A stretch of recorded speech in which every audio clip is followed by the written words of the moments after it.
Hello again, Struckpup. Another day, another build video for Tiny Tina's Wonderlands. This build is kind of a melee build, but it does spell damage. So I experimented a lot with the Mageblade and with the Spell Blade. And in the end, the Spell Blade tops off the Mageblade, even though it doesn't give you the range capabilities of the Mageblade. It attacks faster and it does a lot more damage, and it's just a better one overall.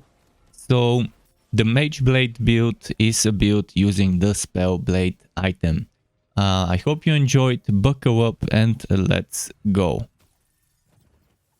Let us start with the skills, but I need to mention, I forgot to mention it in the intro, the only downside of this build are some of the bosses. Most of the bosses are not melee friendly. And a build that has hydras like the snake cover with the snake stick is okay because the hydras are ranged and they can reach, but when you really need to melee, that's gonna be a problem on bosses like Dryl and the Banshee and the beast, the beast keeper hidden boss, and the abyss keeper hidden boss, and the maker, and so on. But let's start with the skills. As I mentioned. As you can see, it's a Graveborn Stabbomancer. I tried all sorts of classes with the Graveborn. I wanted Graveborn to be a part of it, and I tried Berserker, I tried Quobringer, I tried Spell Shot, and it just didn't feel right. I couldn't squeeze that much melee and spell damage. You're gonna see why I need melee, even though I do spell damage. And I couldn't get the damage to be reasonable, but with Stabbomancer, I think it fits nicely. So let's start with Stabbomancer. Arsenal. This gives us melee, spell, and gun damage, and we're we're adding 50% of our melee damage to spell damage. This one gives us melee attack speed. It's nice to swing faster. Exploit their weakness. Maybe I should put 3 points here and 1 point here, or maybe I should put 1 point here and 3 points here. This one procs, but we often do melee attacks and it doesn't... it rarely reaches 10 stacks, let's put it that way. So those 2 points, you can probably put 1 point here, and the other point, if you want Swift Death, we can put it on Swift Death, or you can put 2 points in Swift Death, keep that too. Or you can even put all 4 of those points into Swift Death. But with Swift Death, you're not gonna see much unless you're moving, and you need to be right in next to the enemy, and you can't be moving around most of the time when meleeing. Another option would be to go here, but that's for another build. So it's up to you whether you want that. Another thing you can consider putting a point in is elusive for some evasion. But this one you need to put 3 points into because it gives you spell damage. And again, spell damage is what we do. It's what gives us what our melee attacks do. Then crit hit damage maxed out. Then this one, critical hits grant increased damage dealt. This is solid. This is at 5 points in the skill. It's 25% damage for 12 seconds. And melee crit hits grant additional stack. This one can do melee damage and spell. So gun and spell critical hits have a chance to spawn a blade that does melee damage based on the melee equipped melee weapon. I'm not sure whether this with our weapon is gonna trigger a spell damage based hit, but even if it's melee damage based hit, it's not bad. And there are other things you could consider. You could consider this as a point instead of here, so you can stack it here. But the thing is, with 3 points here and 5 points here, you would need 2 points either here or here. So you would only have 2 points to put from here downwards. Otherwise, the points will need to be in here, at least 2 of them. So you can put 1 point here, and you can have 1 spare point maybe over here, and that could work if you remove one of those 2, for example, this one. Which really doesn't help much, honestly, to have this. But now let's move on to Graveborn. I decided to go for Fateful Trowels, which meant 3 points here. And that gives us 9% damage per companion, and we have 3 companions the way I set it up to 2 Hydras and the Demi-Lich, which is 27% damage dealt. If you feel like that's a waste, and you don't want to rely on Hydras and the Demi-Lich to be alive to get that damage, then you can put those 3 points over here for extra dark magic efficiency and HP, and you can have 5 instead of 2 points. You need 5 points here, you need 5 points here. I tested it, and on the mage staff, this increases the damage of the basic attacks. On the spell blade, it doesn't seem to do it at first, but then later on it seemed like that mono damage was getting added, but on the dummies it wasn't. So I can't tell you whether those 5 points are really needed to be here with the spell blade. I cannot confirm. It's strange. Sometimes I see that the extra damage, sometimes I don't.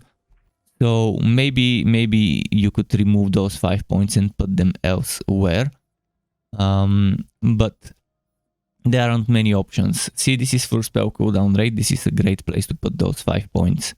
You don't need action skill cooldown rate on this build from skills because you get it from the weapon. But you need it to give you spell cooldown rate, and that's gonna be a great thing to do with those 5 points if you feel like you're not getting that extra bonus dark magic damage. But this bonus dark magic damage you're getting, so keep that. 1 point here, needless to say, a little bit of extra survivability and extra life every 2 minutes. And as I mentioned, the Dark Hydras. You probably won't have enough points to put here. If you have, that's fine, but most likely the moment you unlock those points, you will not have many. So even if you put 5 points here and 5 points there, and then you put 1 and 2 and 3, you need to put 2 points someplace. So let's say you put 2 points here. That's still gonna, if you don't take those 5 points, that's still gonna leave you with 3 points to max out Ascension, and that could be a better way to do it, and I will make such a setup in the description to try for those of you who don't want those 5 points, with 2 points here and 3 points there. In the stats, you don't need attunement, as I mentioned. We have that cooldown from our item here. So what you want here is maxed out intelligence for spell cooldown. Ideally maxed out constitution if you feel like you're not squishy, like you're squishy and you don't want to be as squishy. And then the rest into strength. Or you can do this max, and the rest into ward if you want more crits, less survivability. Now let's talk items. The thing I want to talk about first is the spell blade. You can try using, instead of the spell blade, with the exact same skills, skill points setup, you can use the mage staff, but it's gonna be less DPS. And again, it will still suffer on bosses, so I think the spell blade is the better option. It's good, it does spell damage on melee attack instead of spell damage, and it increases the spell crit hit chance, which should increase the crit chance of those things, of those hits. I've tried to see if spell crit hit chance helps. I can definitely confirm that spell crit damage does help this, it seems. Then melee attacks restore 5% of your action skill cooldown. It's just amazing to not have to worry about stacking that from gear. The live wire, a great melee synergy weapon. Every time you hit with a melee attack, there is a live wire, a chain, lightning chain between you and the enemy as long as you're within a reasonable distance. That will keep doing gun damage and trigger things that trigger out of gun damage, such as nimble fingers. Such as follow-up. Follow-up will get triggered. And that is great. If you feel like, okay, I'm not gonna put points into follow-up, I don't need that. Sure, that's fine. You might change to a different weapon, but 1000 cuts also gets triggered with the live wire, so it does help. Other good things, the liquid cooling gives you 25% melee damage. You can just keep it and equipped and use that one if you don't feel like getting the live wire. There might be other Skulldugger weapons that do more than 25% melee damage. I haven't seen such, but there's gotta be some Skulldugger stuff that can roll with more. And I've seen Dahlia weapons with bayonets, yet I haven't seen them roll with melee damage, so there's that. About the enchantments later, by the way. But yeah, the rest of the guns, just put whatever you feel like wearing. For the rings, spell damage bases must be spell damage, so the magic base. And spell crit damage seems to work. Regarding spell crit hit chance, I can't confirm, but ability duration, action skill duration is nice. As I said, you don't need to focus on cooldown, but action skill duration would really help this setup. Dark magic efficiency also something that will help this setup. And ability crit hit chance only if you end up using Ghost Blade or Dire Sacrifice. Ability things you only if you decide to use those two. I prefer using From the Shadows for guaranteed crits or Reaper of Bones. One of those two is what I would recommend using. What I've noticed is for the bases that you probably would want to avoid things like wow, action skill is ready, because you would probably want to use the action skill as soon as it's ready. Find the base you like. I like the wow, action skill is cooling down effect. It does work. I've tested it. I like the wow word is not full. I like that one. It seems to happen often.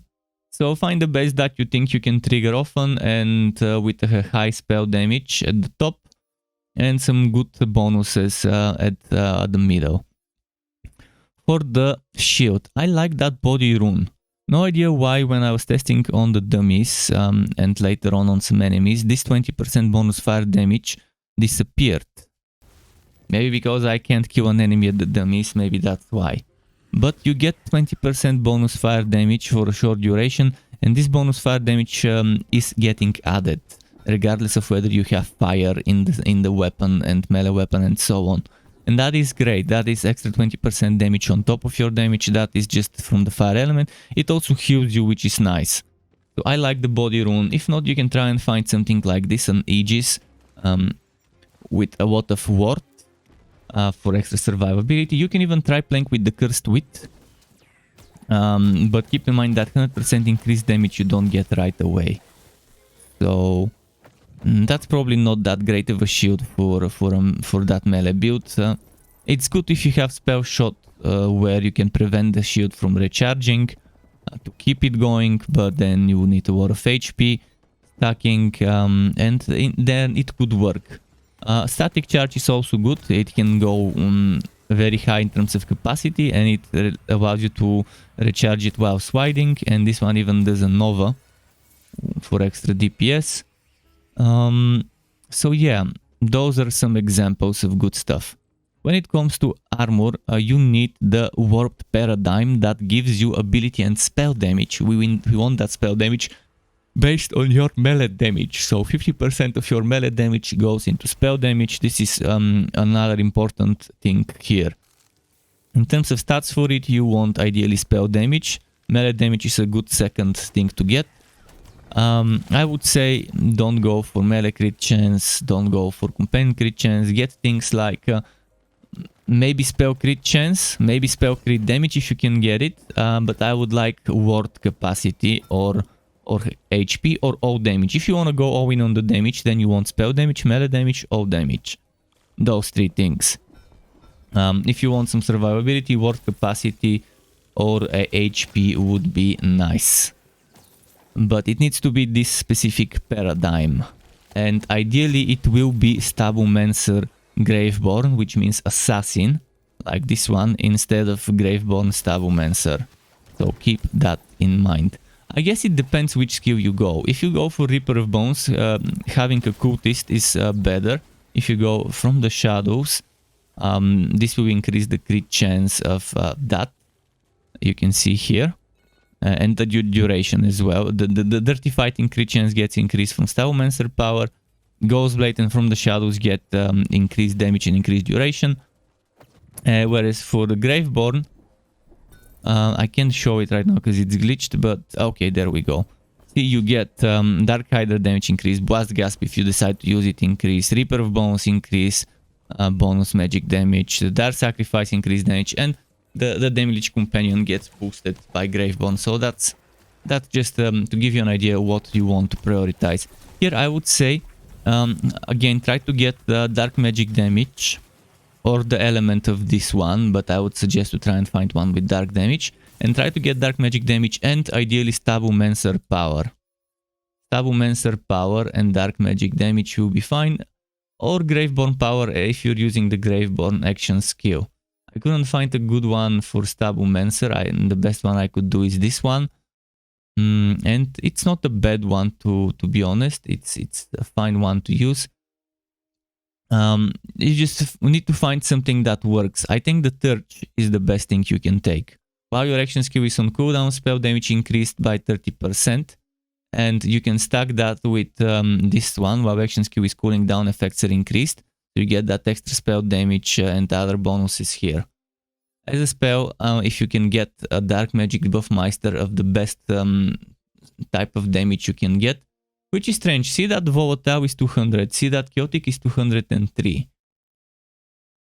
It's strange. It is definitely strange why this works in such a way. But this one is nice. While action skill is active, 50% magic damage. So I would obviously prefer the Chaotic one. I'm not sure why the Volatile one gives me less damage. Why it would drop with less than the Chaotic. But obviously find a dark magic, ideally Buffmeister or whatever your element here is of the weapon. Even if your element is fire, dark magic still will give you extra dark magic and it still give you healing. So keep that in mind. But yeah, I think Torch is the best base. You can try and use something like a Skip or even something like Blaze of Glory. There are other bases, but this one is also another. The Bloodback is not a bad base as well. If you find one with the right stats, it's not gonna be that bad. And now regarding enchantments. Regarding enchantments, you should see the list on your screen. And yeah, you wanna stack melee, spell damage, and things that ideally, if you go for an action skill that has duration, while action skill is active, works. If you decide to go and experiment with Dark Sacrifice, then you need to go and remove everything that's while action skill is active and do on action skill start, on spellcast, and stuff like those. Spell damage should be higher priority than melee damage. Dark damage should be a good priority. Elemental damage should be a good priority. There is this one, while action skill is active, increase elemental damage, which is nice because it will boost the dark magic damage, it will boost the lightning damage from the live wire, it will also boost the fire damage from the body rune, all in one go. But 50% dark magic damage is good. And again, spell damage priority over melee damage. That should be the key here. Now, talking about mid ranks, I always try to say a few words in a build. Try to prioritize what is needed. When it comes to stats, intelligence is needed. Strength and constitution are needed. Dex will be needed, not as much, but since we are a Stabbomancer, we do get a lot of crit chance, but getting some dex won't hurt you. And between wisdom and attunement, you don't need any of those right away. So you might wanna, on this skill tree, probably put points into lightning damage and woodwork first before going for other things. Over here, after you get the intelligence, you could go fire and frost damage, or spell crit hit chance, crit hit damage, depending if you use frost and fire. I have some fire, but it's not much, so I'll probably go crit chance and damage first before I go into those. As for Blade Master, after strength and con, things that really help would be melee damage. It will be nice. Melee swing speed, definitely an amazing thing to get. Melee crit chance and damage won't do much for you. Dark magic damage, I would do it as soon as possible. So strength, constitution, and then maybe either melee or dark magic damage. I would go dark over melee. And from here, after dex, I would say movement speed is nice. And then from the rest, it's up to you, because you won't be shooting much, but it's good to have all those other things as well, eventually. To get notified when I upload more content like this one or other builds and guides for Wooter and not so Wooter games, you can subscribe to my channel and hit that bell button to not miss out on notifications. As well as keep in mind there's something called memberships on YouTube, which lets you be a paying member for my channel to get access to perks such as emotes and badges made by me, as well as the option to get one-on-one tutoring for the very basics of Adobe Photoshop, Premiere and After Effects. And memberships can be cancelled at any time if you no longer want to be a member. Thanks for watching all the way until the end. Struck up, keep it cool until next time, and goodbye.